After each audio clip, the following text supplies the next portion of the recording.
It's winter time at Lumen. Hello, everyone. I don't know why jazz hands need to be a part of this, but doesn't matter. Hello and welcome back to the You Are a Severance podcast with your refined hosts, Callie Thomas. I'm going to introduce you first this time. Oh, hello. Hi.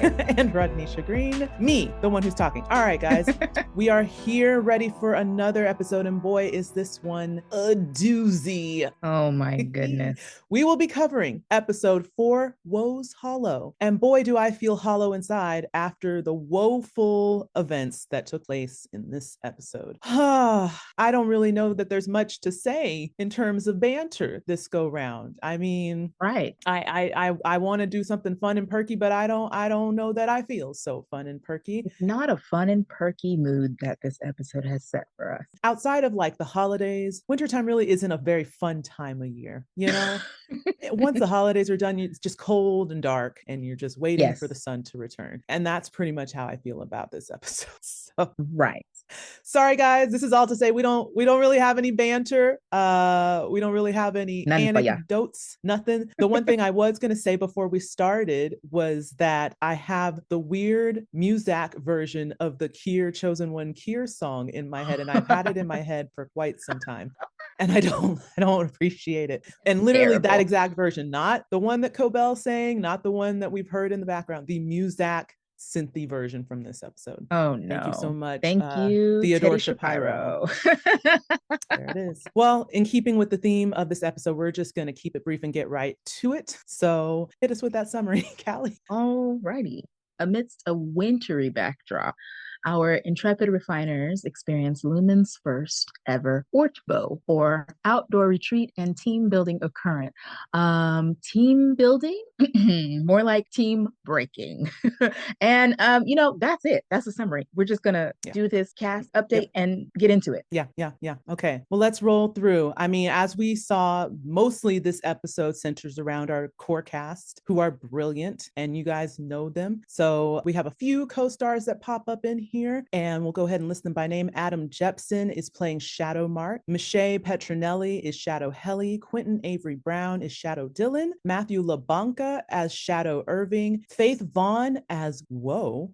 And Mark Geller, that voice we know so well, as Kier Egan. This episode was written by Anna Oyong Munch, who I'm very excited to see got to write this episode, because first off, it's a great episode. Oh, it's fantastic. And second of all, we would shout Anna out all through season 1 because at that point she was a staff writer under Dan Erickson. And I think a couple times she got to be like a supervising producer for some episodes, but like clearly that was her like road in, that entry level position. And now she's writing bangers. And yeah, the episode was directed by Ben Stiller. So that is our cast today. Well, two things. One, Adam Jepson, who plays Shadow Mark, was also Man in Hallway in episode 1. So he's just getting to do all of the creepy in the distance stuff, apparently. Now that is interesting for two reasons. And now I feel like I got to fit that in somewhere. I don't know where we'll fit it in.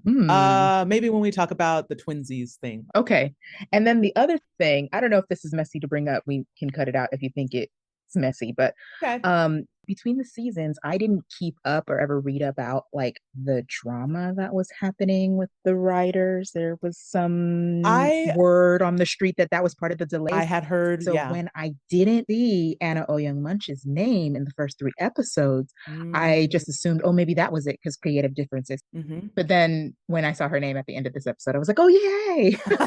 And we took so damn long to learn how to say her name right, too. Oh my God. All that work, and now she's gone, but she's back. 3, 4, 5 episodes and we finally got it right. But yeah, I didn't even think about that. But I remember the rumors going around about the differences. There was some creative differences. Yeah. I'm glad they worked it out, because now we get this fantastic season that we're getting. And now we're seeing that, people are getting to have more of a hand in the creative process. And that's really exciting. I also saw when I looked up her credits that she also was a producer on Beef, the Netflix show. Oh, okay. So interesting. She's getting out there. she's a playwright. She has a website. So I think she is now taking a foray into, and this is my assumption, I don't know this woman's life or her history, but just based on the IMDb, it seems like she's making a pivot into, film and television from stage. So I was very excited to see, and I was kind of like, oh, I'm very curious about some of these plays. So if you get a chance to look up her website and see what she's got in the works, there's different shows and plays, and the synopsis for them all sound very interesting, which again lended more information to this episode. And I was like, oh, this is right up her alley, like kooky, weird, ooky stuff, relationships and kooky. So yeah, check her out. Check her out. We're excited for her. All right, let's do this. You sound so excited about it. I mean, in a way I am, but also just, I know it's coming. It's heavy. Sidebar for anyone who might be watching, if I start squirming, it's because I'm wearing a hefty winter coat, because I don't know how to not do this theme stuff. Every time she comes in theme, I was like, I did think about wearing winter stuff, but I was like, I'm going to be too hot. I don't want to be sweating while we filming this. It takes us like 3 hours to do this. You approached it the same way, and I approached it like a weird actor who doesn't know how to just be normal. So actors, it's just who I am. All right, let's get to it. Let's do it. Okay. So it starts off, we hear the usual elevator ding. However, we are far from an elevator and Lumen altogether. So Irving's eyes open up and he's outside amidst a snowy landscape dressed in black winter gear. He looks around very confused and he screams, hello, hello, hello, hello. And he's answered by Mark, who is up on a cliff. And Mark points out a path and tells Irving to come up. Irving, by the way, he's on a frozen lake. So on the way up, Irving passes Helly, who is also out of sorts, and asks why they're out here. And Irving doesn't respond, and they both head up to Mark. And upon reaching the top, Dylan then emerges from the bushes on another side of the cliff, screaming, outside. He's amazed to be outside. So then suddenly we hear that music that Rodnesha mentioned earlier, and it's like very bad music game version of Kier Chosen One Kier. And they follow the sound to see a TV stand that is playing a video that says welcome.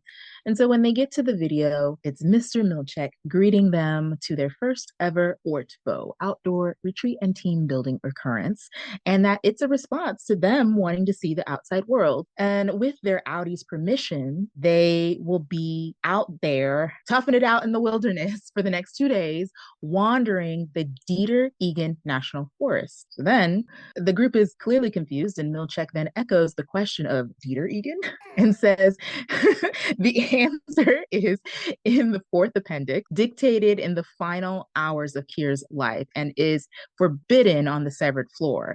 And he tells them that they will be able to find it on their journey to Scissor Cave. Oh my gosh. Okay. Yeah. I don't know where to start. I mean, quite the start to be in the middle of the tundra. Quite the start. Yeah, a literal cold open, but Hey.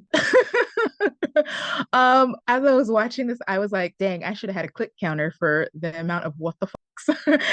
I said what the so many times in this episode. Oh, for you, not for them. For you. I mean, I was rivaling Dylan in the what the fucks, okay? We were neck and neck with the number of them. I did say in my notes that I would be more like Dylan than I would everybody else, where I'd just be screaming like, why? Where are we? Why?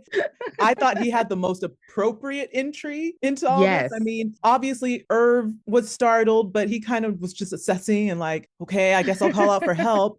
Mark's just standing on the cliff. I don't know if he was awake before everybody else and was screaming then and then just gave up. I don't know. Helly, is Helly. And eye twitch. So I feel like Dylan was me. I would have come running out of wherever, just like, why? And then as an innie would have the appropriate reaction to being outside, which is, wow, so this is outside. Yeah, this is what the sky is, right? Like I knew there wasn't. In theory, I knew there wasn't a ceiling, but god dang. I never thought about the fact that if you lived your life indoors, you would only ever know there being a ceiling of some kind. And what would it be like to have no end to the sky? It's like, how we can, in theory, in pictures, know how vast the universe is in space. Right. But only a small percentage of people on the planet actually have experienced that going up into space. Like there's no like our human brains are not built to No. fully comprehend ginormous things and Yeah. also teeny tiny things Oh like yeah, that's right. so, and either way, Mm-hmm. right? You know what I mean? So like Mm-hmm. it's massive. It's unconceivably massive to him to actually see the outside. Oh, geez. I will say too, I don't know if you were thinking this, but I did. For some reason, I started thinking throughout the week as we were heading in, I was going to do a video for TikTok and then I ran out of time because I worked.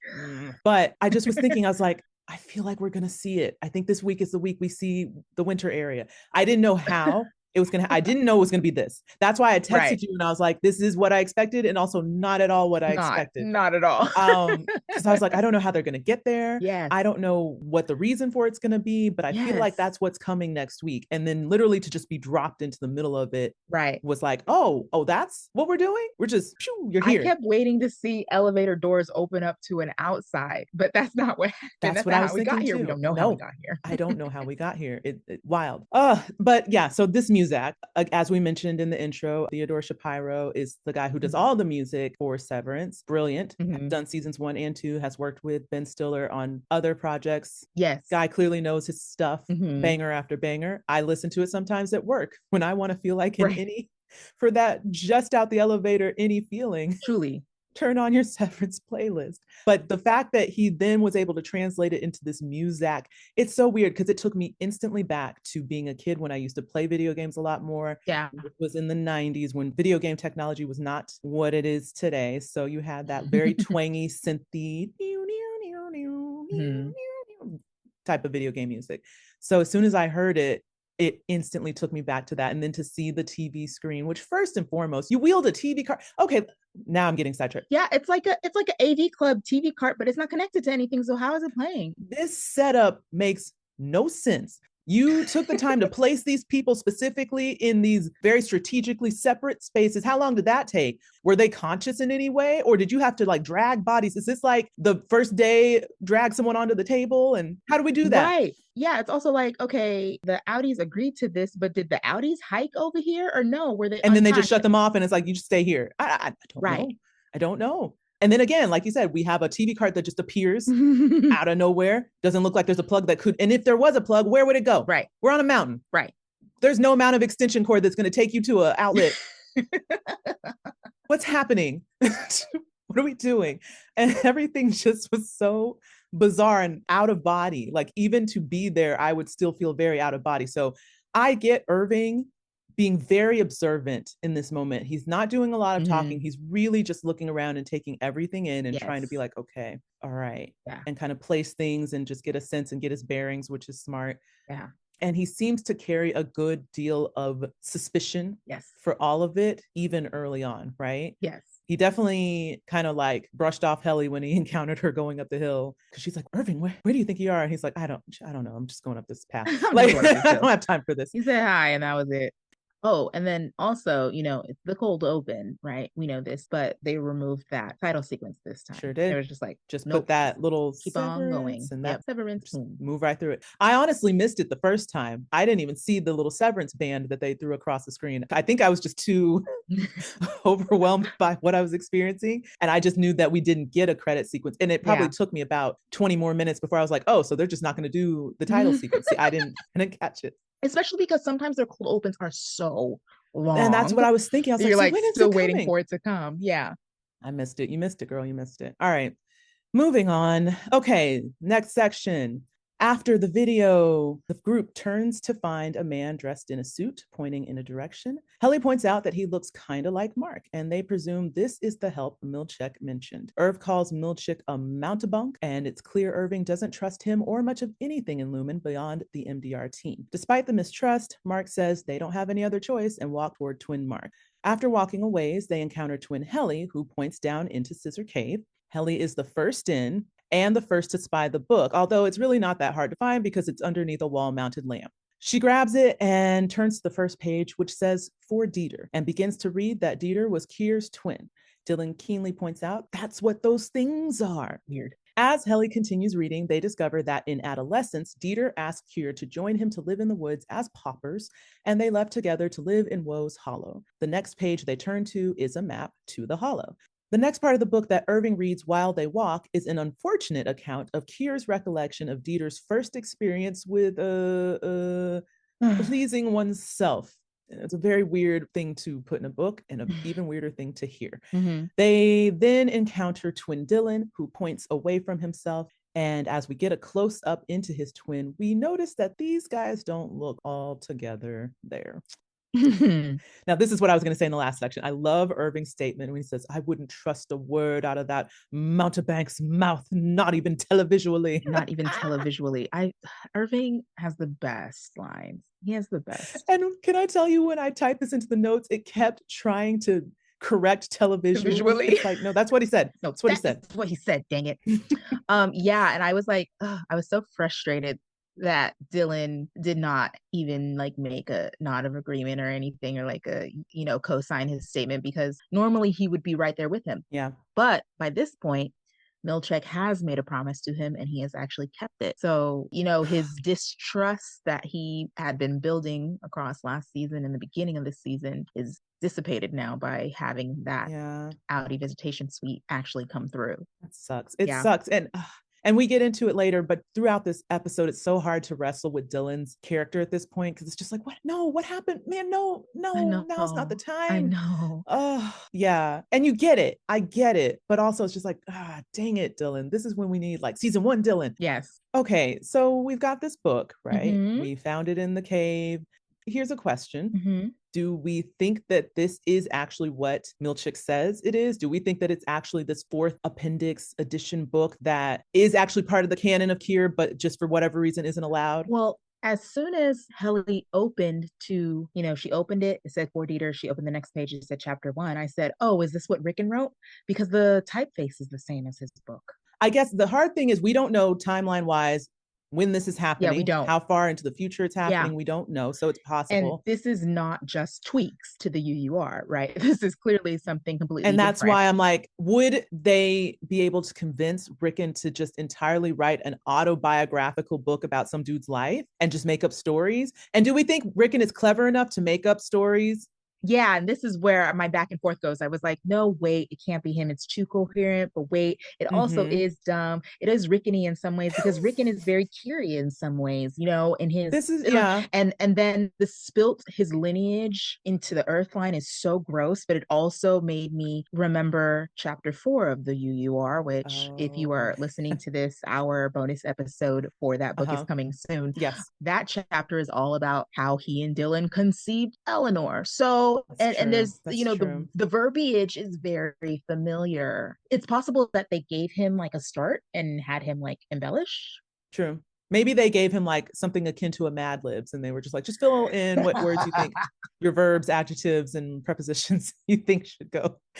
Oh my god. We'll just take care of the rest. Oh my god. I don't know. And it's weird because, like you said, it could be that they got him maybe over the course of time to just keep making these tweaks and these additions that it all morphed into this. Maybe this is actually some book that Kier wrote on his deathbed, and for whatever reason they don't want any, but it's weird. I don't know. I'm just like, why is it okay to have, but not on the severed floor, but we can, is it because we're having an Audi experience, we get a little sneak peek? Yeah. I mean, maybe if we believe it's real, maybe it's more scary than what they want the innies to experience. That's true. Maybe they don't want the innies to have specific details about how he tamed the 4 tempers, because that's I think what the entire thing is about. We don't get past woe, but that's true. Where it's going. So maybe, but yeah, I was back and forth on it being written by Rickon as they were reading excerpts. But then I also thought too, I was like, oh, this opens the door. There's potential for even more audiobook and book drop, Oh God. Do you think they'll put out the 4th? Oh my God. I don't even know. That just feels like a doozy of but from what we've gotten so far, it would be even harder to get through than Rickon's.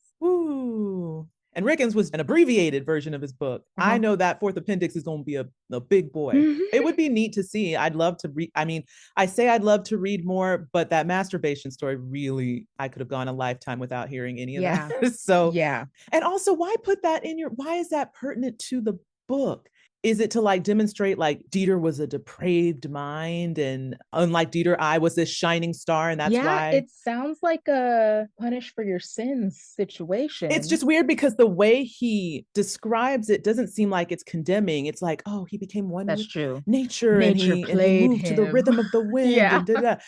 Ugh, Ugh, so weird. But I listened to it again the second time or third time, whenever that I rewatched it to see like, is there any derisiveness in the way that he describes it? And I was like, it doesn't really sound like that's he's true. disapproving of it, but Hmm. clearly there is an ultimate condemnation to Dieter's story. So I guess we'd have to read the thing in its entirety to understand how that part of the story ultimately creates the picture of Dieter and how that factors into Kier's life, I guess. I mean, Yeah, yeah.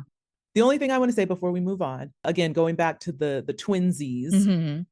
I found it hilarious that they had Helly's twin do the hand on hip and the like over it bored expression and Hmm. oh this way. And I was like, y'all are really overplaying this. Like Helly is the buzzkill, the killjoy of the severed Oh, floor, that's interesting. Yeah, I didn't, right? yeah, I couldn't decide on why the hand was on the hip, but overall, you know what? Actually, now that I'm thinking about each one, because Mark seemed the most normal. We didn't ever get a single of Irving's, right? But Helly and Dylan's were so zombie-like, not just hand on the hip, but like her neck was like Her neck not, was it was all all contorted. contorted. Yeah. And then Dylan's almost seemed like he was like leaning forward, and then what should have been like his facial hair was just like blurred out. And so I couldn't tell, are these like really good holographics or like what, what is it?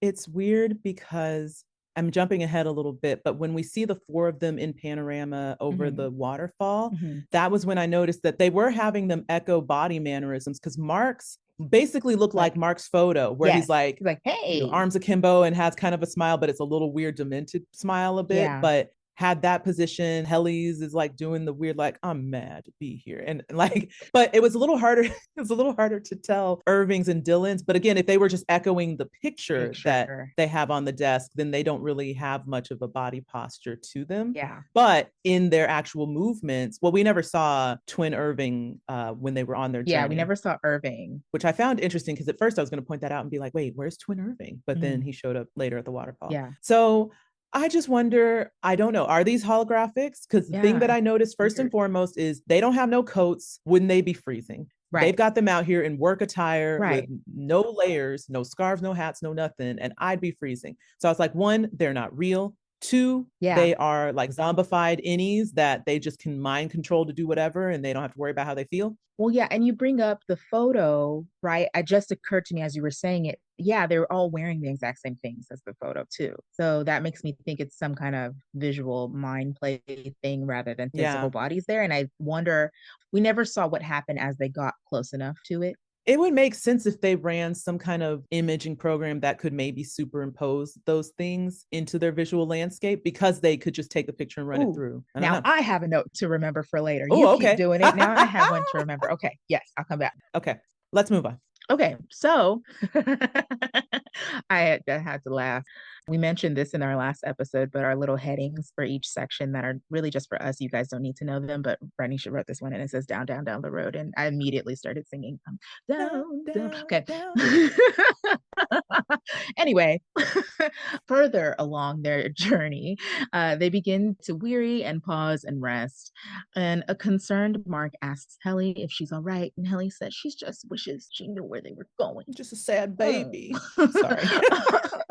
And while she and Mark talk, Irving spies on them intently. Is he jealous or suspicious? And further along the way, Irving asks Mark in an aside what he and Helly were talking about. And he then confesses that he does not trust her. He thinks she's lying about what her Audi saw and repeats night gardeners. He also accuses Mark of not being objective. And right then they stumble across some kind of dead animal.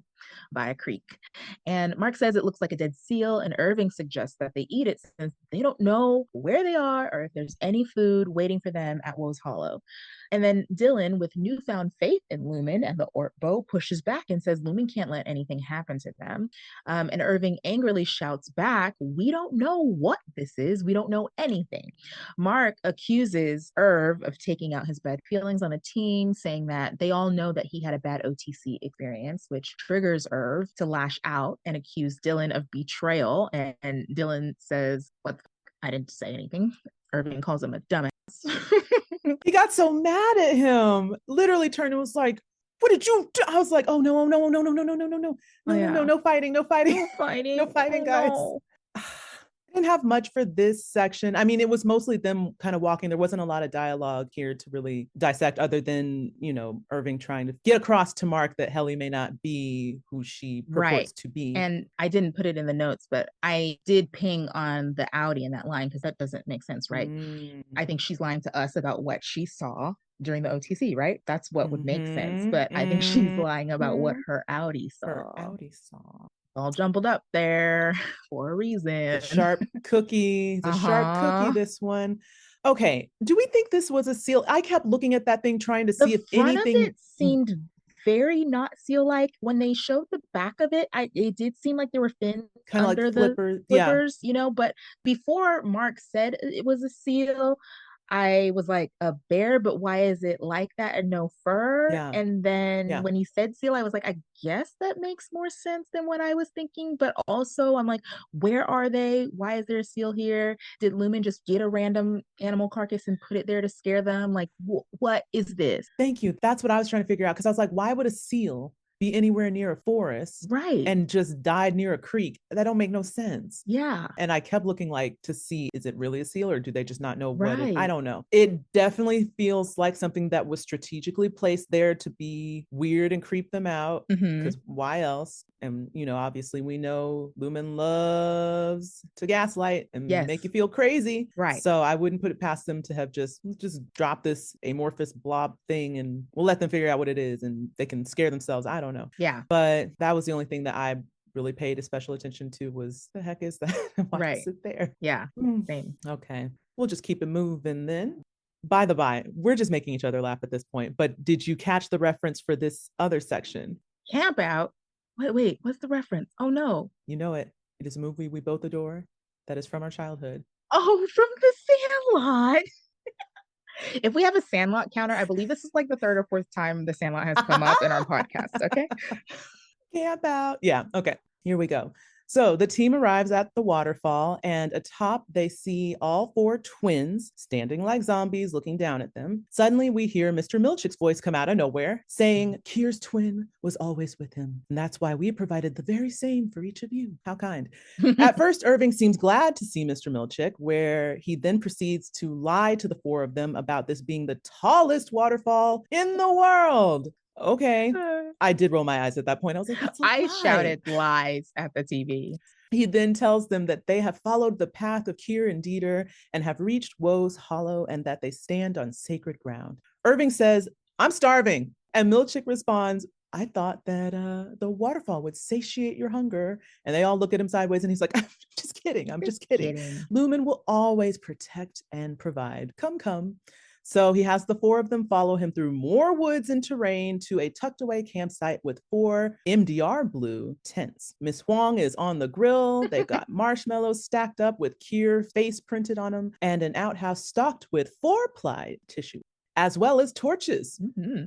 Helly later visits Irving's tent, and he doesn't seem very excited to see her, but she then offers him a snow seal that she made and said, "In case you get hungry." And he chuckles a little bit at that, and then he lowers his face, confessing that he was embarrassed that he suggested eating the animal and that he must sound crazy and irrational and weird. And Helly kind of brushes it off, but then Irving lowers his gaze and asks Helly again what she really saw during the OTC, and that it's okay and it won't change anything. Helly stands her ground, and then her face slightly contorts, and she says, "Okay," and leaves.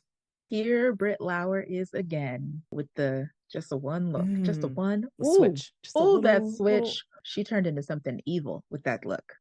Like, you keep knocking at this door. Ask me one more time what I Right? saw. Yeah. Ask me one more time. See what happens. It was this exact moment. And I said this out loud. I said this out loud as I was watching it. I was like, Helly, you can't keep lying to yourself. Oh, no. Because, from the beginning, Rodnesha convinced me very quickly that it was Helena, right? And I just kept looking for reasons for it to not be, just to keep a light of hope, right? And my confirmation bias was looking for all of the evidence, It right? was looking. It and I was. was like, It fought come valiantly. on. Yeah, I was like, come on, Kelly, you can't keep playing yourself like this. I was like, okay, now I'm just depressed. I was like in a mood the rest of the time. And I was like, okay, just say it. Just say it already. Just say it. And it comes back around in the next one. So I'll save the rest. But like I said that out loud. I was like, you can't keep lying to yourself, Kelly. This is not Helly. This is not our Helly. Not after that look. I saw that in the notes and I was just like, oh no, because I know from that point on, your feelings were just like, I'm just so mad. I was so upset. I was so upset. Oh, okay. If we back it up a little bit, I found it funny at the beginning when they got to the campgrounds and Milchick's kind of laying out the scene. He says that Miss Huang is on the grill preparing to make copious luxury meats. Copious. And I was like, I bet you money them luxury meats are hot dogs, hamburgers. They don't know any better. Maybe a hot link. I don't know. Maybe a hot link. Yeah. Because I'm like, I doubt sincerely y'all are about to have anything like steaks or lobsters or whatever a real luxury meat would be, because they don't know no better. So it's probably hot dogs and hamburgers. I bet you money. That's so funny. And I was like, again, why is this child? I mean, not that. I mean, teenagers, you should be able to cook some stuff for you, but I wouldn't put a teenager on the grill. So here we are again with this child doing something. She ain't a child. You don't put no child on the grill. Put no child on the grill. It's too important to child. They had a whole Bob's Burgers episode about this where Tina blew up a neighbor's house. Oh, Bob Burgers. Yes. Oh, so yeah, that's a good catch about Miss Huang. I just thought it was wild that she was there, period, in the middle of the woods in winter. I'm like, y'all done drug this child out. Yeah, I did really like her sweater that she had under her cable knit sweater that she had on under her winter coat. Okay, let's talk style for a little bit. It's not in the notes, but just, I gotta say, this is winter gear. They could have had them looking any kind of way, but everyone looked very chic. Yeah. For outdoor camping trip out in the wilderness. Yeah, Lumen did not scrimp on the outdoor wear for the innies. No, that was a nice coat. Because I feel like overall this whole thing is meant to like scare them and make them have like a be careful what you wish for situation. So they easily could have put them in not good enough stuff for where they were. True. Very true. Actually, I had the thought too, and I think I put in the notes down below, but I can bring it up here. I was like, I wonder if it weren't for a certain individual in the group, if they would even have heated tents at all out there for the innies. I'm gonna just leave it at that. Okay, I also wanted to say, I thought about this a little bit in reflecting back on last week's episode in our DEI conversation and just thinking about diverse styles of managing, et cetera, et cetera. Now, here's the thing. I'm not saying Milchick is a good guy, but I was thinking to myself, I was like, is Milchick actually a good manager? And I say this loosely because it's still within the confines of Lumen, but I'm like, he is trying to like give them experiences. I'm thinking of Cobell and I'm like, Cobell was literally throwing staplers and coffee cups at people's faces and, break room trips left and right. Yeah. So I'm like, Milchick is trying to do a bit of the carrot instead of the stick. Yeah. I mean, it's still like the carrot and then I swat you with the stick. Yes. But we're at least putting the carrot out there a little bit. So I'm like, is he a good manager? Now, again, this can be debated because there's good and there's effective. Is he actually getting out of the innies an effective output? Maybe not so much, but there is a little more. And maybe again, because of his diverse perspective, maybe he is like, you know what? You catch more flies with honey. So maybe we try a little bit of, give them a little taste of this, give them a little bit of that, give them a little weekend out. Let's try it. Let's see if maybe that might give us a better outcome. Again, I don't know that's all the way effective because we got innies just roaming and doing stuff and running the halls, etc. But it did make me think, is he a good manager? And this is just the wrong environment to try to be a manager that tries to reach their team on a human level to some extent. And again, I say this all loosely. Thoughts? I think there's something to that. He does have a way of pretty effectively up until this episode, I'd say, easing people's nerves and like giving a sense of comfort, even though whether or not it's sincere is another question. But you know what I mean? Yeah. So like he's definitely more of a people person, which you need to be for Right. manager. Right. So that was my thought. I was like, in a different context, under a different parent company, maybe Milchick actually is a good manager. Yeah. Maybe. Yeah. I don't know. That's true. Okay. Anyway. Next. So now it's later in the evening, and as flames rise, we see that the eerie sound in the background is coming from Miss Wong playing a theremin. A theremin! And as Mr. Milchick reads more of the tales from the fourth appendix. So he's continuing chapter 1. And the story is about Dieter's death in the woods and is described as a gruesome horror, ending with Kier being told by Woe that this is your doing. You suffered his wantonness. Now he's no one's brother. Only chaos's whore. Yikes. Milchick then smiles and says, the end. And Irving questions if Dieter's death is real, and Milchick responds that all Kier's words are true. Helly begins to laugh uncontrollably, saying that Dieter melted and turned into the forest because he masturbated. And this gets a laugh from Mark and a little chuckle from Dylan, but not Irving, and especially not Milchick. So Irving glances back and forth between Milchick and Helly, assessing the reactions, and Milchick stares at Mark like a parent scolding a child with a look.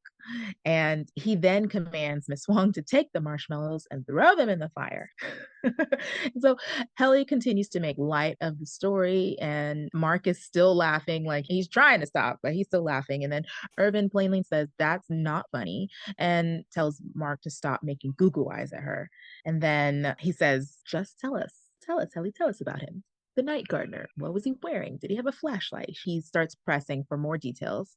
And then he turns to Mark, essentially saying he's too caught up in whatever this is with Helly to notice the deception that's right in front of his face, and then accuses him of lusting after her while his Audi's wife rots away somewhere. And so this upsets Yikes. Mark and Dylan.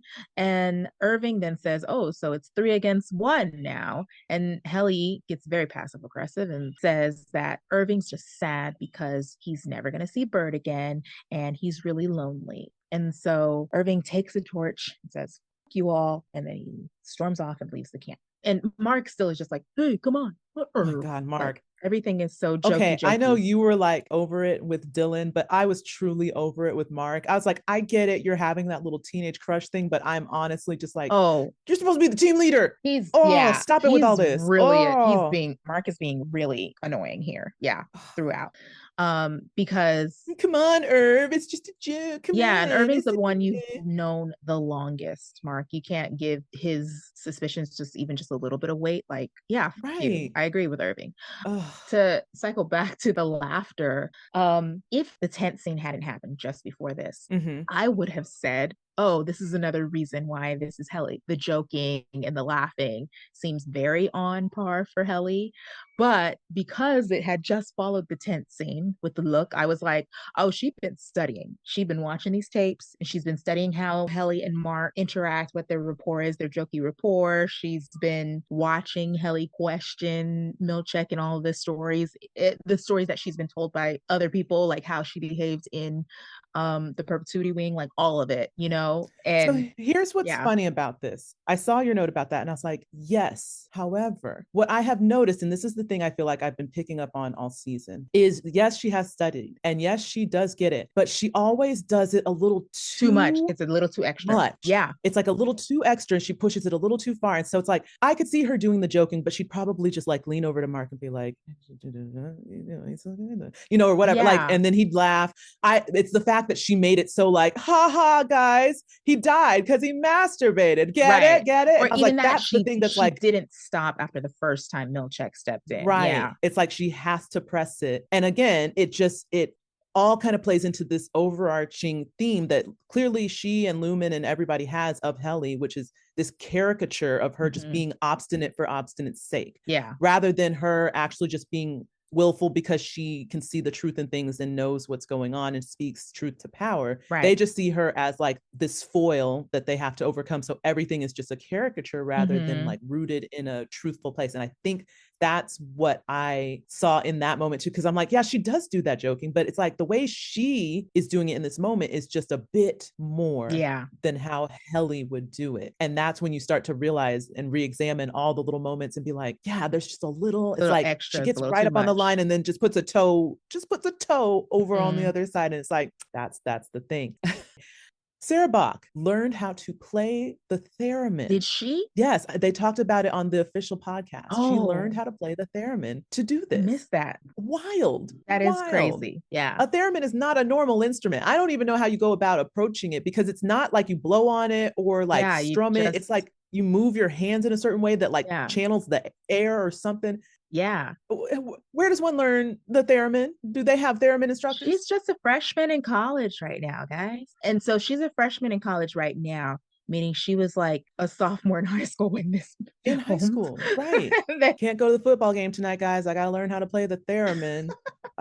So crazy. I applaud it. I love the commitment that every single one of these actors have on this show. It feels like one of those situations where like I see this a lot when I do plays where like if you have someone in the play who's like a really established actor, really knows their stuff, then everyone's like, well, I can't show up slacking. So I got to put in 110% because they're putting in 110%. And I don't want to look like the lazy one or the one who doesn't know. And everyone like, what is the phrase?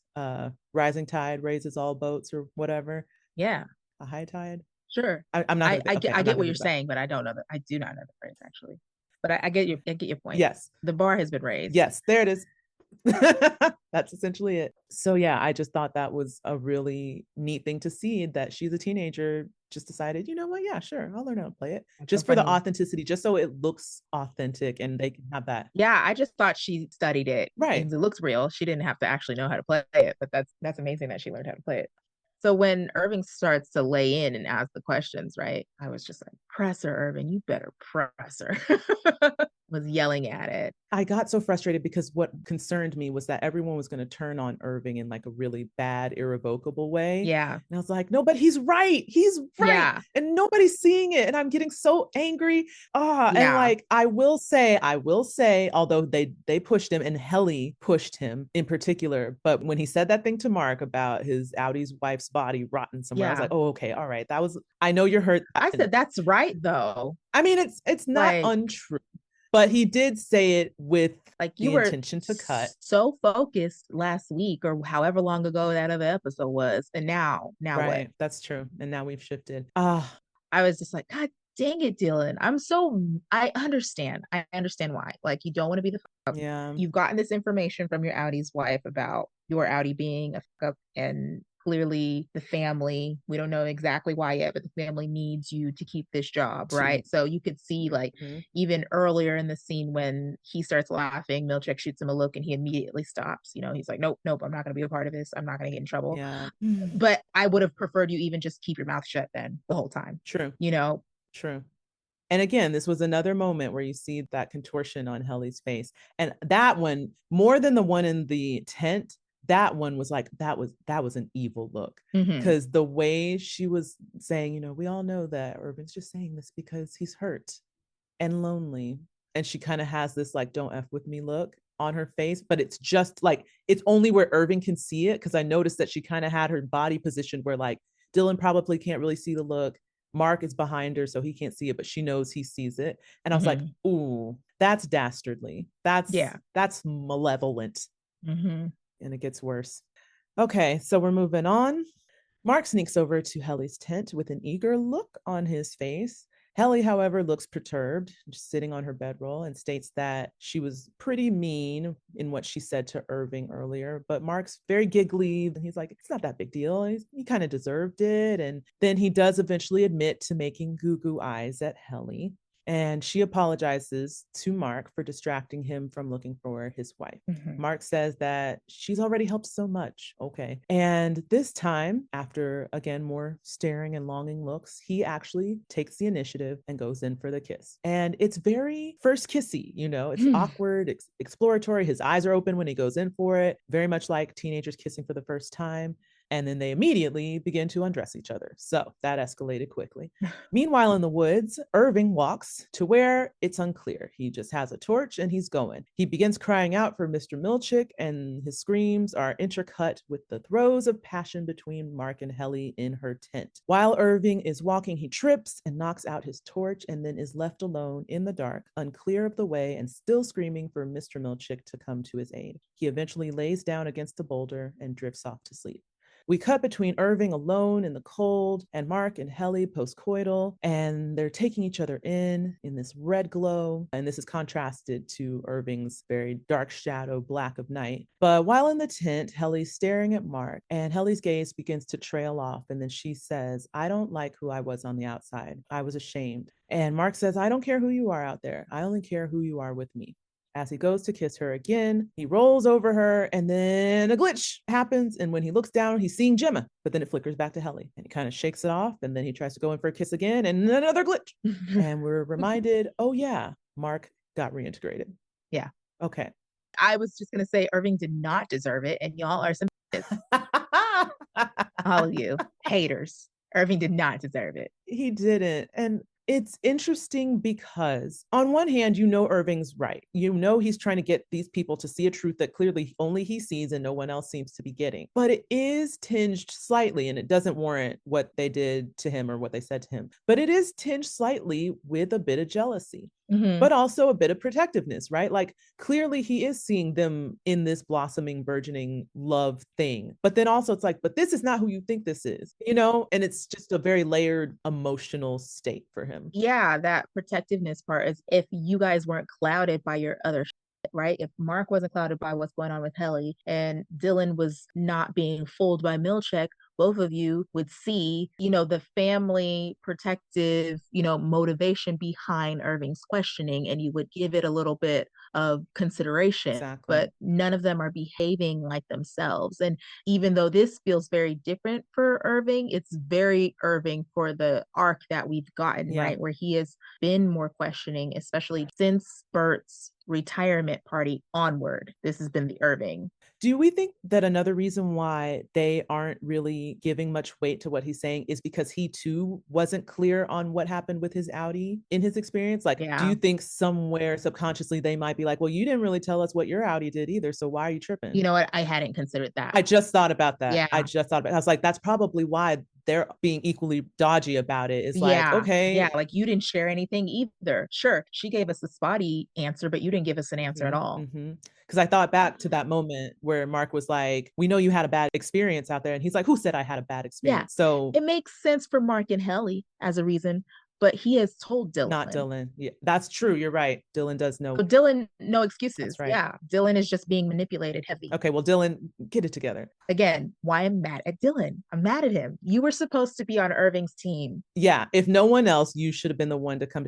And that's also got to be such a shot down for Irving, because he's like, I entrusted you with information. Why aren't you coming to my defense? And it could at least be 2-on-2 instead of 3-on-1. Right.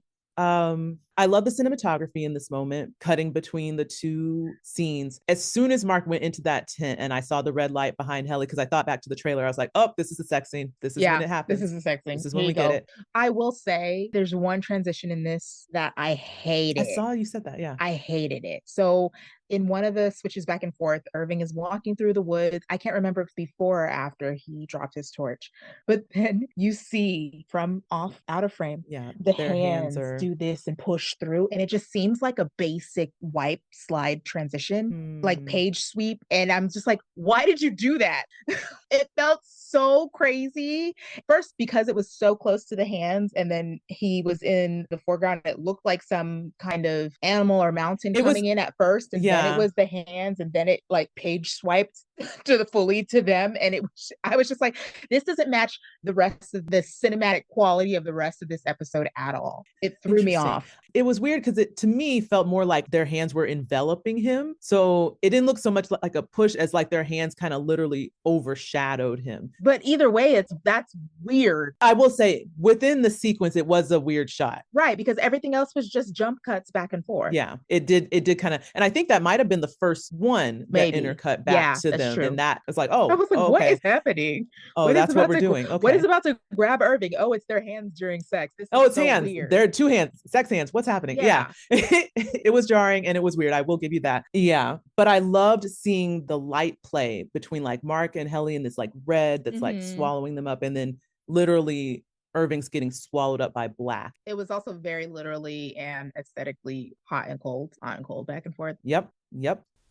Hey guys, it's Rodnesha from the Edit Bay. Real quick, wanted to drop this in here. I had a mishap while editing and I lost a chunk of conversation that was going to go in right here where Callie and I got into a discussion about Mark and Helly having sex and how it essentially is not okay. The reason being that Helly, knowing full and well that she was Helena, did not disclose this to Mark, knowing that it would dissuade him from wanting to have sex with her, and that just is wrong. Callie called Helly a sick person. I got into a little more discussion about how this is equivalent to stealthing.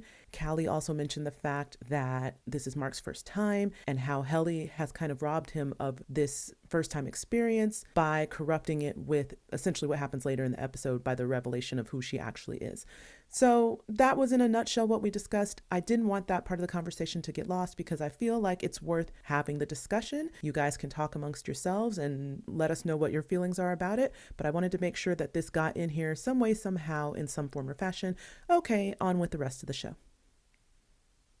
So I want to throw this out there. Shout out to my coworker, Sam. Okay. She posed this. We had a conversation on Friday after the episode came out. Everyone that's getting into the show at my job is like, they got to talk to you. Rodnesha, we got to talk.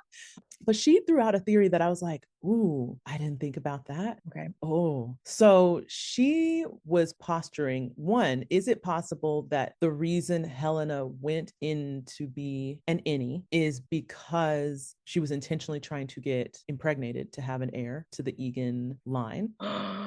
Right? And I was like, I didn't even think about that. Oh. And then we started talking about it and I was like, okay, possible, could be possible. Because as far as we know, Helen is not married nor have children that we know of. They haven't showed any. Right.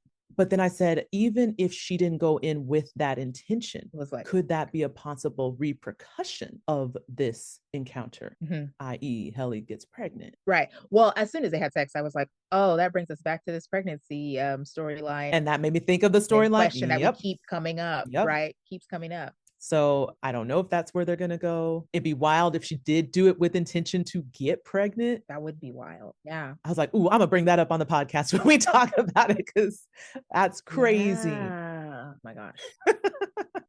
So yeah, just, ruminate on that. You guys, let us know what you think about that. Is that a possibility? I guess we'll soon find out. Anything else we want to cover? Yeah. So why do we think that this is the only reintegration flash that we get? I know just like storytelling wise, there's other things going on, but we don't know a timeline. We don't know how soon after the procedure this is. But I think I was gearing up for a whole lot more confusion from any Mark the next time we saw him than just this like one little moment. What I thought of when you posed the question, I was like, okay, yeah, like you said, it could maybe just build up, like maybe it ramps up. Or I was like, maybe it's worse on the outies end initially than the innie because the outie was conscious of the process happening and the innie really doesn't have, so they'll just get the residual effect as it comes. So I was like, maybe outie Mark is going to have more of the flashy, catchy, uncontrolled thing and it'll slowly catch up to innie Mark because he doesn't have a conscious reference for it. Right. Last episode when we talked about it, you had posed that is it kind of like whichever version is on, I guess, is the one that holds the most space, right? Yeah. And then they'll be getting the flashes of the other one. Yeah, that's true. So it might be that, but also I was thinking outie Mark is the main one, so he has more of the years, and I'm informing it as I talk it, so it's a little jumbled.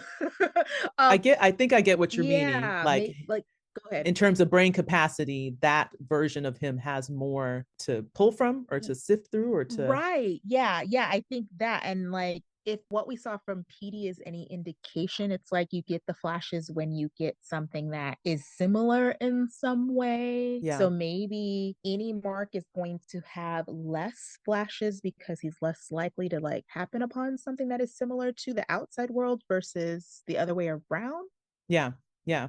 Yeah. I don't know. It's something along those lines of like the Audi having the dominant field of reference and that probably being more of the issue with reintegration because now you're having to fit this small chunk of time into your larger space of time versus the any who only has one form of reference and has a smaller occupation or capacity of brain space they're occupying. I don't know. This is again going back to science stuff, and you know me. Yeah, nobody could have guessed that the triggering event was going to be having sex with somebody at work. I mean, I know they're outside, but they're still at work, right?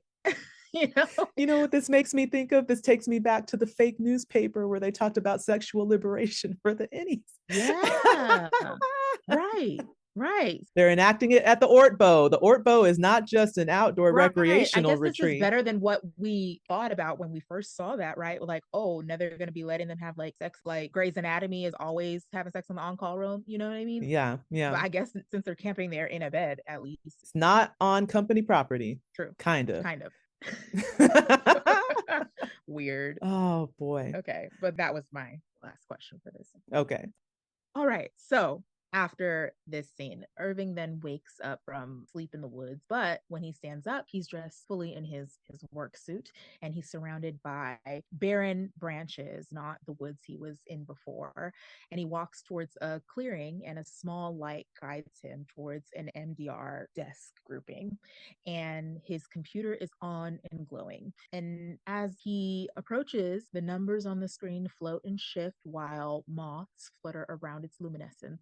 And Irv sits down and begins to work on the Montauk file when suddenly the divider in front of him is lowered and it slowly reveals a smiling Bert. And then Bert quickly raises it back up and Irving's face deflates. Then Irving hears typing from another desk that is diagonal from him, and that's usually where Helly sits. And he sees the embodiment of WHOA as depicted in Kier's book. WHOA is typing along, and she looks over at him, then continues to type. So Irving turns to his screen, and he sees all the numbers shifting and moving. The screens change, and then the content changes. And first, the screen only has numbers, then it's alphanumeric, and then the numbers shift and form the outline of a very familiar face. And the final image culminates into what seems like an eye, and it zooms towards Irving. And as it's zooming towards Irving, we get a jump scare from WHOA at his shoulder, snarling, and it's very much like The Ring and other scary things like that. It is like The Ring. Oh, okay. This dream. Yeah. Before I get into all the breakdown of the imagery and the file and all that stuff, because nothing is accidental on this show. Nope. Nothing means nothing on this show. Everything means something. But before we get to that, do we think there's a reason why Irving has such a proclivity to dreaming and his dreams being so informative? I mean, we know specifically with the goo that was an intentional messaging that was being enacted by his Audi. But this one is definitely very prophetic. And it's like, do we think that maybe this is, again, another result of maybe his Audi having some knowledge or awareness and it's being informed by that, and then it's just contextualizing it to this WHOA thing? This is what I was going to say. You're getting right at it. As I think ever since you brought up that the messaging was intentional, right? I was thinking maybe he is doing some other type of dream work on the outside. So doing like hypnosis or doing microdosing or something like any things along that lines that kind of open up your that dreams and open your third eye or eighth eye or whatever the hell it is, or you know what I mean. I don't know. I don't really Kier know. has 8 eyes. Did you know? It's more than 3. And yes, and since we know that Irving has been doing research about other severed people, stands to reason that he has researched the Egans too. So Right. maybe, right? You saw my notes, like I was like, am I tripping or did that just say Egan? And No, you're going not. back, it's like, okay, yeah, the alphanumeric, all the letters were E's and A's and G's and N's, right? Mm-hmm. Um, Mm-hmm. so how else could he, whether it's like, okay, a manifestation of his suspicions, or like you said, it's a manifestation of his subconsciousness is trying to make Mm-hmm. sense and put together the two consciousness Right. knowledge. Like your Right. any is Exactly. suspicious about this person knows that this person is a Egan. Knows that this is who your Mm-hmm. any is suspicious of. Yeah. Yeah, yeah, yeah. Yeah, all I could think was, okay, it's so so I had it in the notes earlier, but I didn't bring it up. But I was like, it's interesting how when they go from the cave and they're hiking, that Irving wants to be the one to hold the book and he's reading from the passage. And it's like there's still this connection to Kier that Yes. he has, even though he is having his crisis of faith and kind of abandoning a lot of Lumen principles, there's still a very core part of him that was formed by this, right? Mm-hmm. So it's like I can't just push it out of bed altogether. There's still kind of a preciousness of it to him. And I just found it interesting, especially since one of the last scenes we saw with him and a Lumen book was him shoving a big old egg in between the pages. Yeah. So at first, especially when they first got in the cave, because when they got there, Helly got there and then Irv went and stood right in front of it, but he didn't want to touch it. And I thought that was interesting. And so Helly was like, okay, I'll grab it.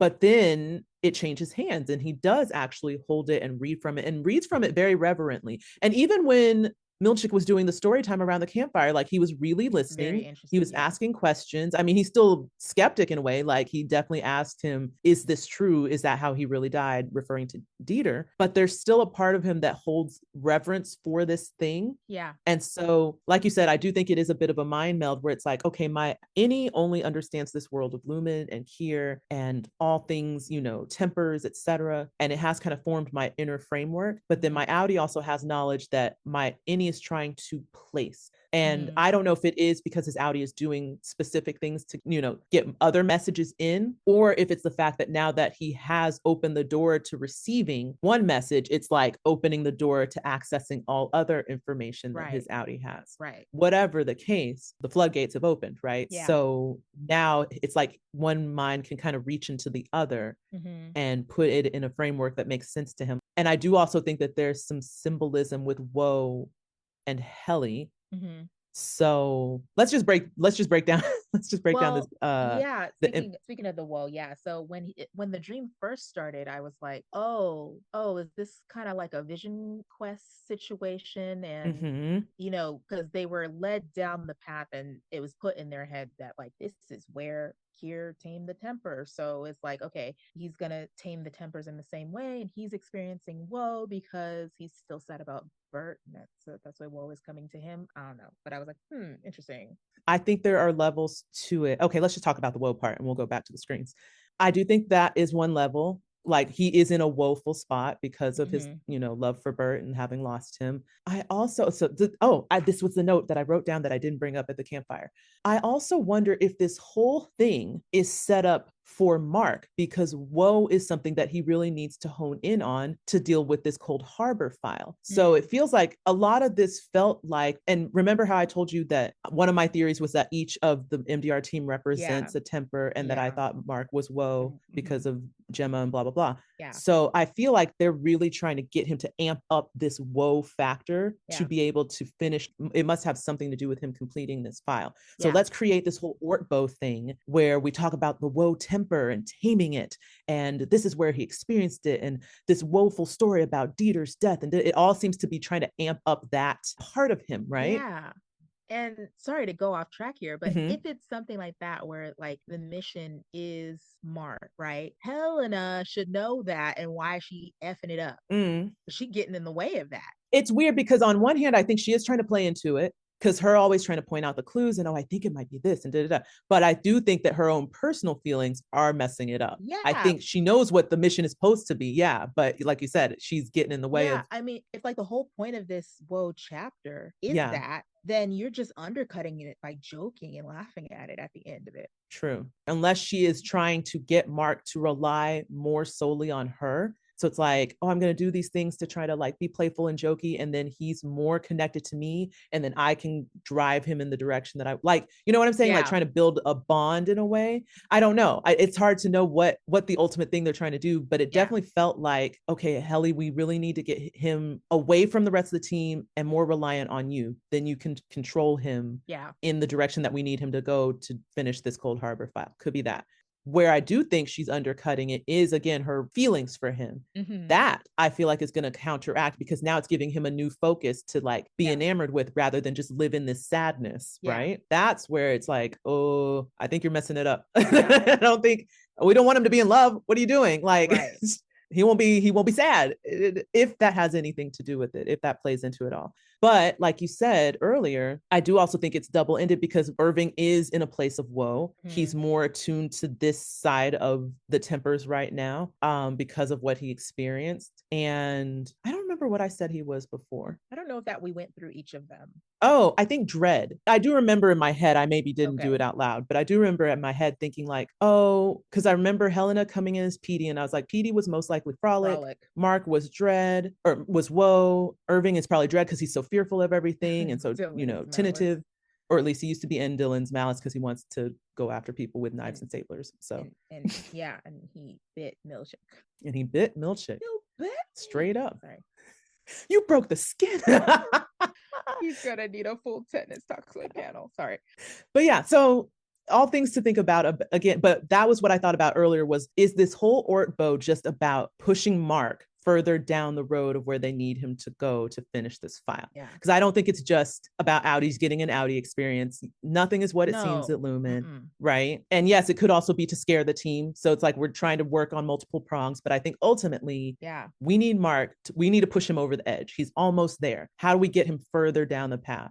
I don't know. Yeah, I mean, if that's the case, why not breadcrumb clues to Gemma for him then, Miss Casey, and keep him like sniffing out her trail on the forefront of his mind, but then, at the same time blocking it, right? So it's like, here's a little bit, gets close but can't get there. On your mind, but now, block, we also need you to not be roaming these halls all day, because you do need to finish this file. Right. But that's part of why I do think they let him and Helly into Mamalia's nurturable. That's true. Because it's feeding that Gemma energy. I think it's just Helly personally is messing it up.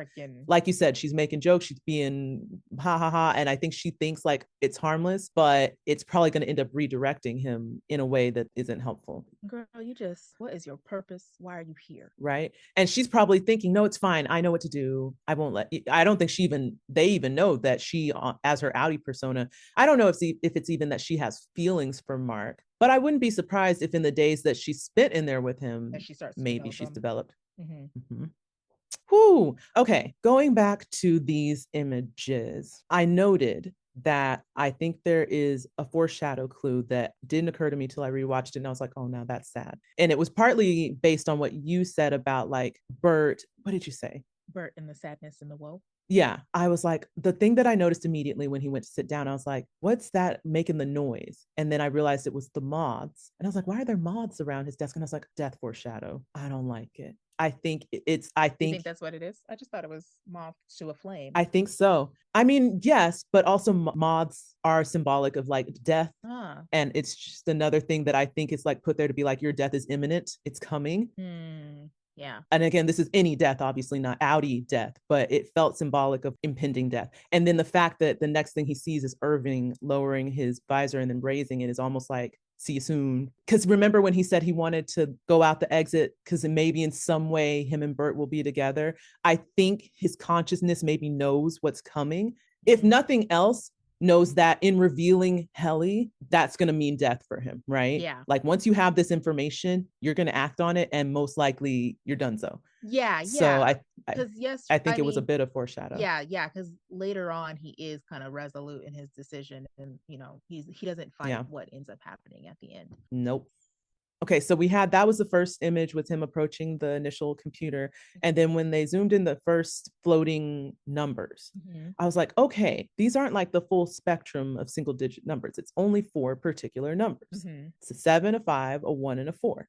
So I was like, what is this? Is it a code? Is it a combination? Is it an address? Is it a a date? Is it a year? It's something. And I tried to go back and look at the screenshots we got from season 1 of when we were inside Irving's house and looking at all his files in his box. And I didn't see anything that had any of these numbers in it, unfortunately. But I was just like, oh, what is this? What is this?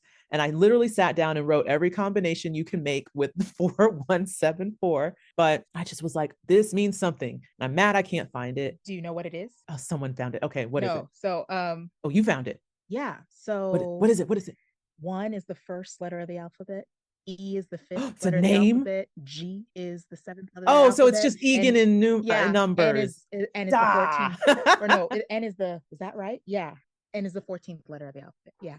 So the numbers fit together and represent Egan too. So, and then the letters that are floating around will also spell Egan. Okay. So it's all just saying Egan. Okay. So I went too far. I thought too far. I was like, oh, is this something else from Irving's brain that we need to know? Okay. It's all just pointing to Egan. Got it. Okay. Thank you. Now my brain can rest. I have to keep searching. Okay. Here's the only reason why I caught that. Because my kids just got a Miss Rachel toy that has the, typical classic like letter building blocks, right? But one reason why I really like them is because the numbers correspond to the letter. It's not just random. So the N has a 14 on it and the E has a 5 on it. It's the number. It's the number that goes with the letter. Yeah. So I've been doing that a lot with the kids lately. Thank you, toddlers. Thank you, children, for solving this mystery for us. So then that now makes sense. Each screen is literally just clarifying this is who you think it is. Egan. And then, of course, we see the imprint of Helly's face. Yeah. And then it's just an eye. And again, just coming at him more and more, like you can't overlook it. Now, the Montauk file. Yes. I did look this up. This is another sci-fi thing, kind of like Santa Mirror was, where essentially what I saw said that it's another thing that kind of comes up in sci-fi stories. Apparently it was a reference in Stranger Things. One of the experiments was called the Montauk Project. It is also apparently, let me see. Is this real or is this just fictional? It says that the word refers to an alleged top secret U.S. military project that took place at either the Montauk Air Force Station or Camp Hero on Long Island. The Montauk Project supposedly involved the greatest hits of government-related conspiracy theories, from time travel and mind control research to teleportation and aliens.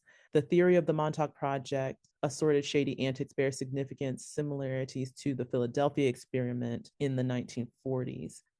So there's a whole article about it. I don't know if it's anything specific reference, but it's another weird sci-fi, like weird stuff goes on there. And my question too was, why Montauk in revealing that Helly is Helena Egan? And was this an actual file that Irving had previously been working on, or is this just in his dream? I don't know. If taking it at face value in the context of the dream, then maybe he's sitting down to work out this file. Montauk is the name, meaning like there's more going on in here than what you think on the surface. You got to dig to find what the deeper hidden truth is. So it could be that. Yeah. Or it could be an actual file. Don't know. But in the context of the dream, it would make sense. It's just more symbolism to say, keep pushing. Go on. Right. And WHOA is working on the same file too. I also found it interesting that WHOA was not doing the little like click ball. She wasn't trackball doing numbers. She was like typing in a message. So it was almost like she was like sending him. I'm giving you the clues. I'm feeding you information. Look at your screen right now. I'm typing it. Yeah, Egan. Egan. And again, the fact that she's in Helly's desk. So it's like, hey, hello. Yeah, that is a good point. I missed that even too the first time I read through the notes. I was like, oh yeah, that is Helly's desk. So there's only WHOA at the center of this mystery. Yoicks. All right, let's hit this final section. The moment of truth. It's dawn, and Mark wakes to find Helly is not in their tent. He gets dressed and calls out for her. Meanwhile, Irving wakes up from his harrowing night and takes off running. Mark and Dylan meet outside their tents and both mention that neither Helly nor Irving, respectively, can be found. They call for Mr. Milchick, who shows up fully dressed and ready to go, asking, what's happened? What's wrong? And they tell him that Irving and Helly are missing. And this is clearly not on his bingo card. We then cut to Woe's Hollow, and Helly is walking toward the waterfall, staring at it with a bit of familiarity. She hears the footsteps and turns to find Irving, to her surprise. He says, "What are you doing down here?" And she asks him the same thing. "What are you doing down here?" And Irving reveals, "Oh, I slept outside, nearly froze to death, the usual." And then he goes on to state that what Helly said to him that night was cruel, and that Helly was never cruel. So Helly, and I'm using air quotes, puts on a saccharine facade and whispers, "I'm right here," but is taken aback when Irving begins to approach her, and he says, "If you're not her, then who are you? Who would have the power to send her outie to the severed floor? I love that he did that part too. Helena swallows her shock and says, "I'm sorry." Irving grabs Helena and drags her away, kicking and screaming. And he begins to scream for Mr. Milchick, Mr. Milchick. And Helena also starts screaming for help, and it doesn't faze him one bit. He just keeps on calling for him. So the team hears their voices and starts running towards them, only to find that the three of them are above the waterfall, unable to reach Irving and Helly down below near the creek. Irving screeches, "Turn her back!" While it appears to everyone else that Irv has snapped, he remains determined to reveal the truth. He screams, "She's an outie!" while thrusting her face into the water. The team berates Irving and pleads with him to stop, but Irving continues laying out his findings, saying that she's been an outie the whole time since they came back, and only one person would have the power to send an outie down. She's an Egan! And Irving screams that he's gonna kill her if Milchick doesn't turn her back. Then he continues to waterboard Helena Egan. Finally, Helena speaks up between the gasps and yells at Seth to just do it. And Irving's like, "Yes, Seth, do it." I love that. Do it, Seth. And he delights in this comeuppance. And while Mark and Dylan are left stunned, Milchick retrieves a walkie from his pocket and radios in for them to remove the Glasgow block now. While Helly's under the water, we see the familiar camera lens dial in, and we hear that comforting ding that lets us know that finally our Helly has returned. Irving lifts her out of the water immediately, cradles her to his chest, and apologizes profusely, knowing that what he's done is irreversible, but was necessary to save his friend. Milchick commands Irving to stand up once they reach the bottom and says, "You have threatened collegial murder in the pond of Woe's Hollow. For this, there can be no penalty but immediate and permanent dismissal. No formal valediction, catered or otherwise. Your outie will be notified forthwith." Helly looks around, confused and cold and scared by what she's hearing and seeing. Dylan screams from up top that he's sorry and he should have believed him. And Irving just looks up at him and says, "It's okay." And he tells Dylan, "Just remember, hang in there." Dylan demands Milchick leave him alone, but Irving goes willingly, staring down his foe, knowing the damage he's done can't be undone. And that's good enough for him. He's ready. He looks at his family that he fiercely protected one last time.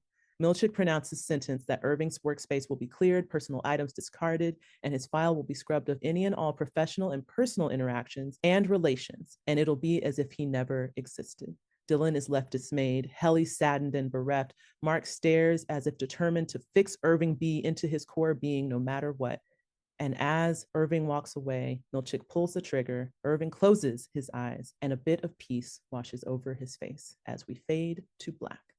And then some weird disco music comes on.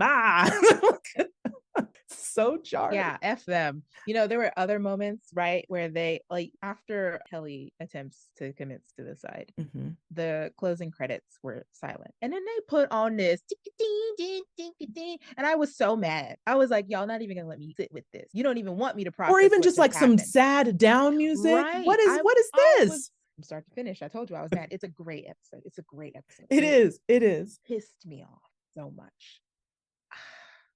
I was like tearing up as you were reading your summary.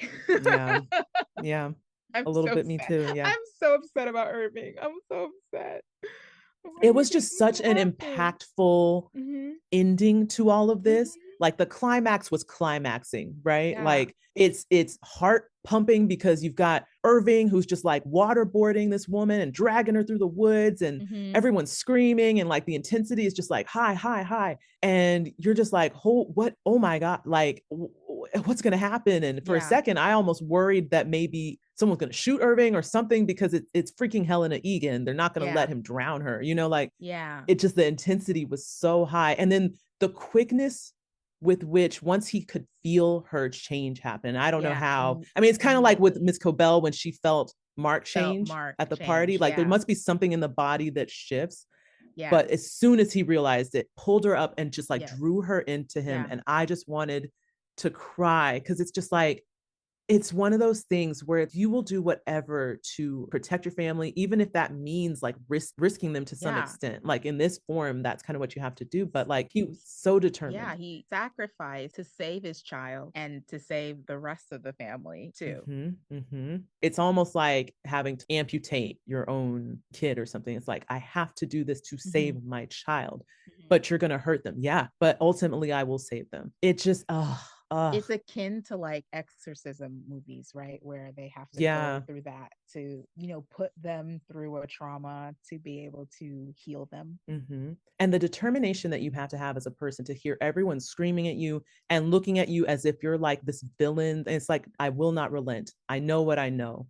I know that this is a one-way train. I know however this shakes out, I don't walk out of this unscathed, but I don't care.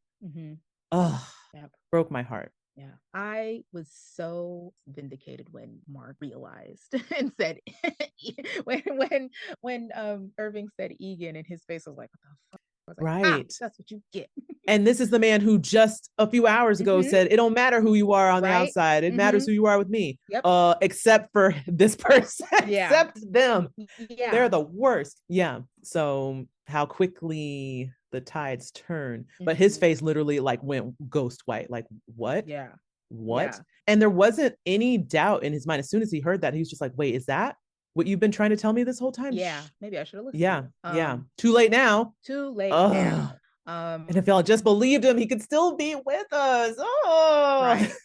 And then the other thing that got yelled was Seth, right? I was, yes, do it, Seth. Will be right up there with you, smug motherfucker. For me, I just love the way he delivered that. It was so perfect. This is where we go back to the John Turturro of it all. The moments where he gets to kind of play into the characters that we've seen him play in previous movies. It almost reminds me of seeing Joe Pesci in Home Alone, right? It's like Joe Pesci in Home Alone, but then he has those moments where he gets to be that gritty Joe Pesci that you know, but then he has to kind of like measure it a bit. I love when we get to see a little bit of gritty John Turturro, because we've seen that in other things he's done, and we know that character. And this is a very different character for him, but I love that they give moments where he can kind of go back into that, like, Seth, do it. It's like, oh, I love it. There's so much power in it. Oh, so good. And when he said that, though, I was like, oh, did it click? Did it go ding, ding, ding to Dylan that, oh, that's who my wife was talking about? My wife was talking about Milchick this whole time, because Miss Huang shut that down as soon as he was like, who's Seth? I think it did. I think it did. It had to. How many Seths are you going to happen across, or how many times are you going to hear that name? I guess the question is, will it stick? Will they remember any of this? Are they going to wipe all of them of this moment? I'm almost worried that next episode we'll come back and they won't even know who Irving is, and I'll be a little upset, if I'm being honest, because I'll be like, how are they gonna find out what he did for them and what he sacrificed? How are they gonna figure it out if they wipe their memories? I don't want it. I mean, it'll be sad if they remember him, but I don't want them to. I also hope not, from a writing standpoint, because I feel like whenever a story has the opportunity to have just like it was a dream, or it was a reset, that you can become lazy and just reset when you need to. Not to say that there wouldn't be good reason to reset them about Irving, but it becomes a slippery slope. I feel like, the long game of the story. So I hope not for that reason too. There's a possibility. So I did a lot of rewatching, and I'll get to that later. I did a lot of rewatching of the trailers just to kind of get some bearings on what we've seen and what's to come. And I remember there was that one scene in one of the trailers where the elevator doors open on Helly, and it makes it seem like she's looking at that new portrait for the first time. And then she's just like, what the hell? But I wonder if maybe it'll be her first day back after this. And it's like, she literally went from being in the snow out of nowhere, and now she's back at Lumen out of nowhere. And it's just like, what the hell was that? Right. But like, which would hopefully mean they retain the memories of the ORTBO. I don't know. It may not be. But can they? Like, I don't they know. can't send Helena back.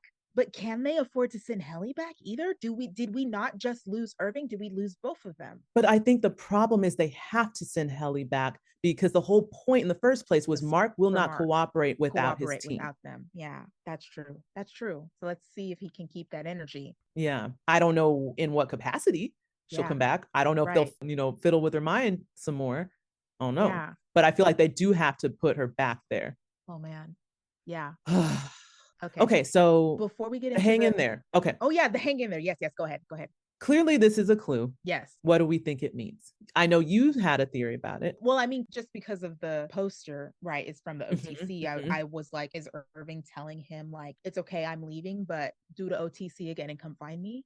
I like that one. I had another thought, which is what if Irving did what Petey did and maybe hid instructions to the export hall in the hang in there poster? Ooh. Yes, Rodnesha, because that was my next question, and that answers it. Yes, okay, because I was like, oh no, they're gonna get rid of all of his belongings. I hope Dylan is able to find Irving's sketchbook before, because he wasn't cooperative when he tried to show it to him, so he still hasn't seen it. But then also, not to mention, who knows how much Felicia already shared with Irving. If Irving said anything about Dylan, will Felicia know to come find Dylan and continue that mission, or is that mission just done now because Irving's gone? But hang in there being a clue for where that's hidden, keeping it in a safe space makes so much sense. So we'll see. But that was the first thing I thought. I was like, the poster. What if he pulled a Petey and hid it in the poster? I don't know how long it'll take for Dylan to figure it out. Right. But yeah. Right. Ooh, I like that. Because I did immediately think, I was like, we never did see if Felicia told him how to get to the exports hall. We don't know if he actually went to it or not. Yeah. And I could see him thinking, in case something happens to me, Dylan's the only other person who knows about this. And I need to put this somewhere where he could get to it. Ooh, we'll see. I like that though. Yeah. Yeah. Because there's no way they abandon that. He's got to get to the exports hall. Someone's got to get over there. Oh, okay. Yeah. All right. Did you have anything else before we get to the system let's get into the system functions, and then I want to ask a question after. All right. So again, I started doing a lot of reflecting. What have we seen? What might we see? What do we know now? What do we not know? I pulled this from our notes because this was from episode 8, I think, of season 1, when they did the OTC, or when Dylan enacted it. And so we saw a screen that showed him going through a Rolodex of system functions before he got to overtime, which is for the OTC. And to reiterate for anyone who maybe didn't listen to that episode, the ones that we saw him scroll through were beehive, branch transfer, clean slate, freeze frame, Glasgow, goldfish, elephant, lullaby, open house, and then overtime. So again, we don't know if there's any others in there that we just didn't see, or if that's kind of the full list. Who knows? Obviously, we've seen overtime. That's the OTC. Branch transfer seemed pretty cut and dry, and maybe that's what we saw with the branch 5Xers that came in. Yeah, maybe. Again, I don't really know what that means, other than it allows them to be available to the systems in a new branch. That's the only thing I can think, right? And then we tried to figure out Glasgow, and I remember we were very stumped. Like, I don't know what the heck that is, other than it's a city in where? Ireland, Scotland? Yeah, Ireland, I think. I was like, I know they talk about Glasgow Smile. I was like, that's as much as I got. Right. So now we know that is what they use to block the effect of the severance, elevator to switch the chip back and forth. Yeah. So we have an answer to that one now. And I was trying to think, what else maybe have we already seen or may see? I wondered again about all the outies ending up here in this space without them realizing. I was like, is that lullaby? Is that freeze frame? Like one of those two, a stasis kind of thing where you can just move them around and then wake them up. And I thought about that too, with how they end on Irving, if they put him in one of those states so that the innies don't have an encounter with his outie. The outie, that would make, they can't just be switching him to an outie. That's what I thought. I was like, so they're just going to turn him into an outie in front of them, and then what? Like he probably just froze and collapsed in that moment or something. Yeah. So that makes sense to me as well, that it would be something like lullaby, or again, I don't know what freeze frame would be. Clean slate seems to be what they have threatened upon him as far as his sentence goes. Right. for what we think may Yeah. have happened if he has been in the export hall, or what is happening to Miss Casey in the export hall. And then we pose that goldfish and elephant are probably having something to do with memories, because goldfish have short memories, and supposedly short memories, and elephants have never forget. Ones. Yeah. So again, just wanted to put that back out there because it seemed very appropriate to the events of this episode. It's like, oh, we're seeing more of these system functions. And this is why so many people were, I guess, didn't really pay attention to that from season 1. I was like, you guys, they can do so many things with this chip. So many. Clearly, they have a list of things. Now, I don't know what they all mean, but I wouldn't put past them to be able to manipulate them in any kind of way. Right. So again, this just puts it back in our face. Like, they have more control than they let on over these chips. It's not just a matter of going into work and coming out of work. Yeah, absolutely. I also, on this note, you said something earlier that made me think of this again. We talked about a little bit up front about if this is a simulation or not, because one of the questions that I had during the whole end scene with Irving is he's radioing in saying, do it now. How do they know what to do? Right. Who's listening? Because it's not like he's over here, okay, we need to Irving B, we need to put him in a lullaby. We still haven't seen a replacement for Mr. Grainer, and we still don't know where the new security office is too. Just notes. Yeah. So I'm like, they have to have some way of, now granted, Milchick maybe could be wearing some kind of device that allows them to listen in on what's happening, I guess, wherever he is. Or is this another weird Lumini thing where they control the environment and they actually are observing them the whole time? Yeah, you're saying it before I can get to it. But I'm sorry. We got there for 2 different. So that's the theory, though. That's the theory. I got there a different way. So if they have allowed the innies to come outside, the assumption is that they're under the overtime contingency, or another one of these that may do a similar function, right? Because they're outside and the innies can't go outside.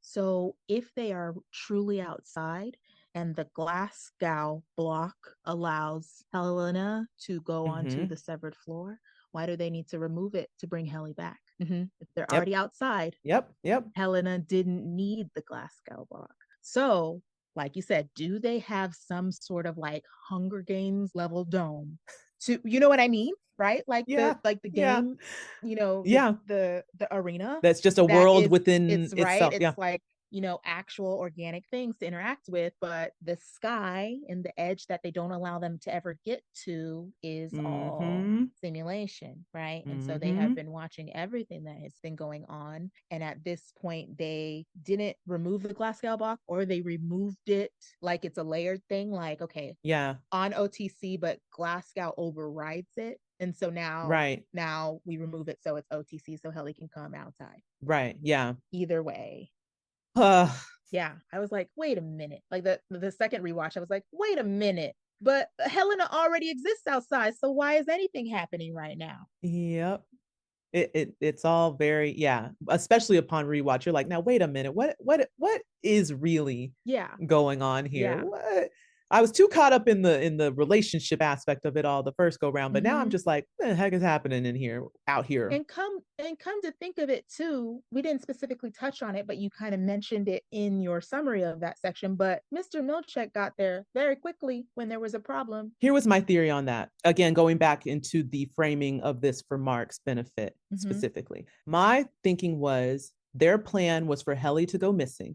Mark have to find her, and that this might trigger the whole like losing a love thing, or Helly being gone, and tap him back into this woe thing, and that Milchick would just be there ready to help. But I think it was already a planned effort, because why the heck did Helly take off in the first place? Why was she gone? Why wasn't she there in the morning? Yeah, they were in her tent. I thought that she was going to meet up with Milchick first, but then Milchick came too quickly, all the way back at the campsite. So I was like, oh no. But at first I was like, oh, is she about to rendezvous and do a check-in or plan of action for the rest of the trip or whatever? I think, again, because they were supposed to be there for 2 days doing these activities. I think this was a stunt that was going to be part of a team building thing. We got to work together to find Helly R, blah, blah, blah, blah, blah. And Milchick would just happen to be there when they're like, Mr. Milchick, we can't find Helly. I think the reason why his face turned was like, oh, I know Helly's not supposed to be there. Yeah. Because he was so ready to be like, what happened? What's wrong? What's going on? He said it very calmly. And then as soon as I said it's Helly and Irving are missing, he's like, wait, whoa. Wait a minute. Oh, only one of them is supposed to be. I only planned for one. Who the heck is Irving? Yeah. So that was what it felt like to me. It was like, oh, I bet this was a stunt, but it was like, wait, I didn't plan for 2 people to be gone. Right. So yeah. And also, I never saw a tent for Mr. Milchick. Did you? No. So the first time I watched, I was like, oh, their tent was just off to the side. And then I realized the second time through that was the outhouse. The outhouse. So I didn't see a tent for them. So that was another reason, was like, is this a dome? And he just went, open a door and ran in there, you know? Yep. Crazy. Nothing's what it seems in this place. Nothing. Freaking Hall of Mirrors. That's why they want to do that as a perk, because that's all Lumen is, the Hall of Mirrors. All right. Okay. Oh, and then the other note that I wrote down earlier that I forgot to bring back up, the fact that you said that Mark Jepson was cast twice as the guy that is in the background. Adam, whoops, sorry. If you're listening, Adam, so sorry. You never know. There is the theory floating about, because there were some people that were guessing when they were trying to figure out who's that person behind Mark. And there were some people that was like, I think that's Mark. And then people were guessing at reintegration already. Like, is this his mind actually recognizing a version of himself in a different time and space? And now I'm wondering if that's why they've cast him twice to be this double in a way, because eventually maybe Mark will be kind of like, I've been here, but also I haven't been here. And now I'm here again and I'm seeing myself. Need to be scenes where there's doubles. Yeah. I remember when I first heard it, I was like, no, that's not it. It's just somebody else. And then I was like, oh, wait, maybe that will end up being what it is. Yeah, because they do never explain who it is in the hallway. I think we were just like, it's just Mr. Milchick, but that's clearly just lighting and stuff, because Adam Jepson is not a Black man. And people were like, oh, the stance is very much like Mr. Grainer, but Mr. Grainer is dead. So is this a new security person? And he just hasn't been revealed yet. Like, yeah, I don't know. Again, unless Milchick is doing this twin double thing just to creep people out and make them feel like somebody's always watching them, which would be a weird stunt to pull. Just have these weird innies at the ready to just be back here, just lurk. Oh yeah. Also, the dome theory explains how they could do the twin thing holographically and all of that too. Yeah. Yep. All fake. It's fake. It's You're live. A phony. You're a big phony. A big fat phony. It's just more gaslighting. Nothing's real. Yeah. Nothing you're experiencing. All comes back to that first Lumen principle. Yep. Absolutely. Gaslight. All right. Well, guys, this is episode 4, Woe's Hollow. Hope you enjoyed it as much as we did. Don't know what we'll find on the other side of this. Theories abound. We want to hear them. We want to hear yours. So go ahead and follow us on the socials at the UUR pod on all the socials. We're on Threads, Blue Sky, TikTok, Instagram, Lemonade. You can also email us at the UURpod@gmail.com. And if you feel so inclined, become a patron at patreon.com/the UURpod. If you join as a paid member on the Severed Floor, you will have access to extended cuts of episodes and bonus content, early access to stuff. Like I mentioned earlier, our bonus episode about our namesake book is coming soon, and that will be available on the Severed Floor as well.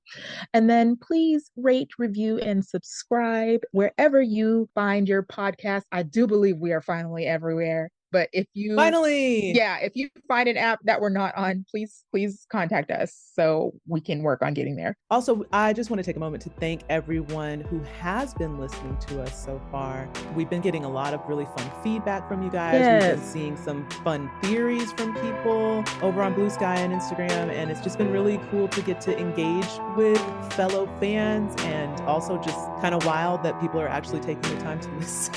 It's so funny. It's kind of like parallels what like the creators of the show and the cast got to experience because of the way we recorded all of season 1 and then released it later. Like, we didn't get that ongoing feedback as it was happening, but now in season 2 we're getting feedback and engagement as we're recording these, and that's really fun. So thank you guys. It is fun. All right, well, everybody, we will see you next week for episode 5, Trojan's Horse. And we thank you for being here. This has been the UUR. And remember, hang in there.